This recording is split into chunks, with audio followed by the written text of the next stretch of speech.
país perdió de vista el fin resocializador. Se debe reestructurar los modelos de trabajo, estudio y enseñanza para que la cárcel no sea la universidad del delito.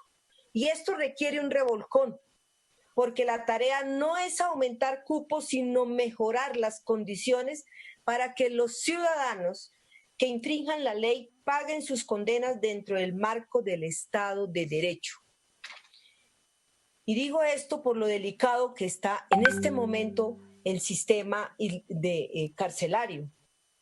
Y esto lo decía José Manuel Vivanco, senadores. Si alguien quisiera propagar el coronavirus a propósito, encerraría a muchas personas en espacios hacinados e insalubres, con escasa ventilación, acceso esporádico al agua, atención médica deficiente y muy pocas pruebas para detectar infectados. Es decir, diseñaría una cárcel típica latinoamericana o caribeña. En Colombia el hacinamiento en las cárceles asciende, como ya lo dijeron, al 53%. Y se vive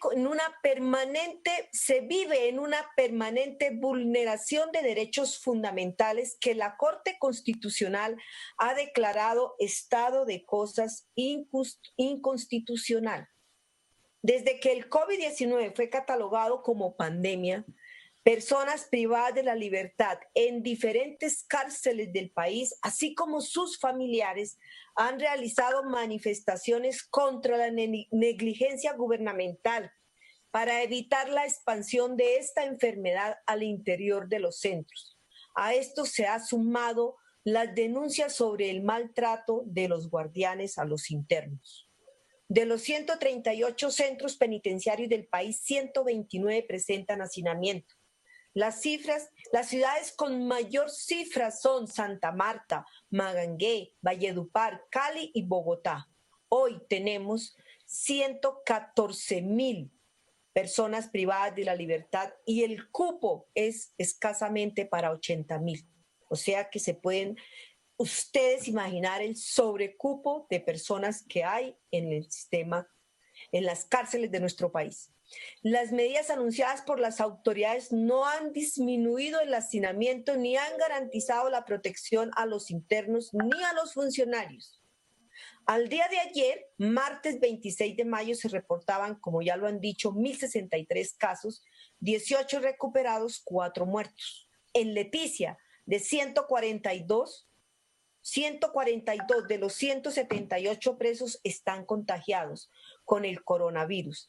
Y de los 931 contagios confirmados, en la capital de Meta tenemos 878 y son de las personas privadas de la libertad. En una reciente entrevista para el diario El Tiempo, el director de la cárcel de Villavicencio, señor Miguel Ángel Rodríguez, preguntó: ¿cómo puedo garantizar un aislamiento si hay gente durmiendo debajo de las camas y en los baños? Eso muestra la gravedad de la situación que tenemos. El Movimiento Nacional Carcelario ha exigido al Gobierno Nacional la derogación del decreto 546 del 2020, porque este se convierte en una burla a las justas solicitudes de prevención y respeto a la dignidad humana de la población privada de la libertad, donde se desconoce la necesidad de descongestionar los centros penitenciarios y se prioriza el maltrato por encima de la humanidad. Sostiene que lo previsto en el decreto no abarca ni un 2% de la población en condiciones de hacinamiento, así como tampoco tiene en cuenta las personas privadas de la libertad que se encuentran con mayores riesgos de contraer el COVID-19 y morir a causa de esta enfermedad. En similar sentido se ha pronunciado la Procuraduría General de la Nación, así como la Iglesia Católica a través del Secretario Nacional de Pastoral Social y de Caritas Colombia. Pero hasta ahora, según el INPEC, tenemos una suma irrisoria de las personas que han recobrado o están privadas de la libertad o en domiciliarias, como solemos decir. Es muy poco. Y mientras tanto, senadores, la Unidad de Servicios Penitenciarios y Carcelarios usted prioriza la firma de contratos por más de 500 millones de pesos en servicios de abogados y aunque escasean los elementos biosanitarios en las cárceles, que ustedes lo han mencionado ahí, las condiciones de reclusión de las personas privadas de la libertad nos debería de conducir a 3 reflexiones.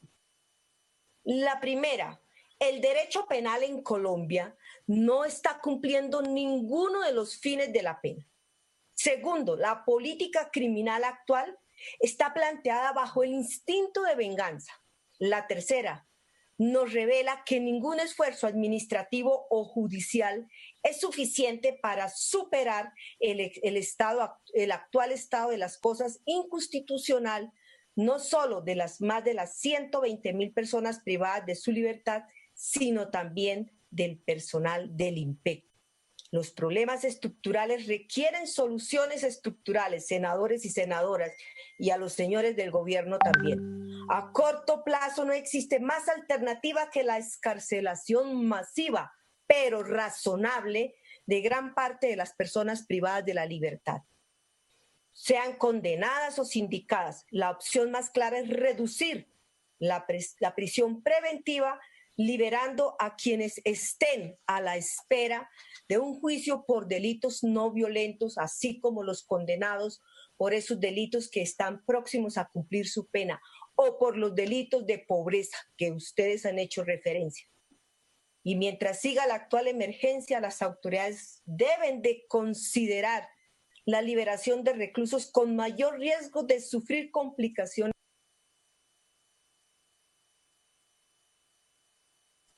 Senadora Criselda Lobo, tiene 1 minuto para que termine.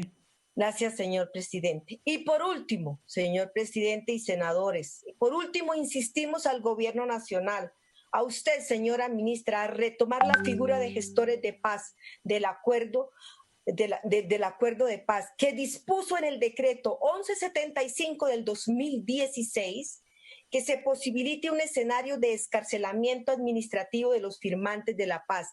Hay 180 compañeros acreditados por la Oficina del Alto Comisionado y que consideramos se debe incluir y ampliar en un próximo decreto.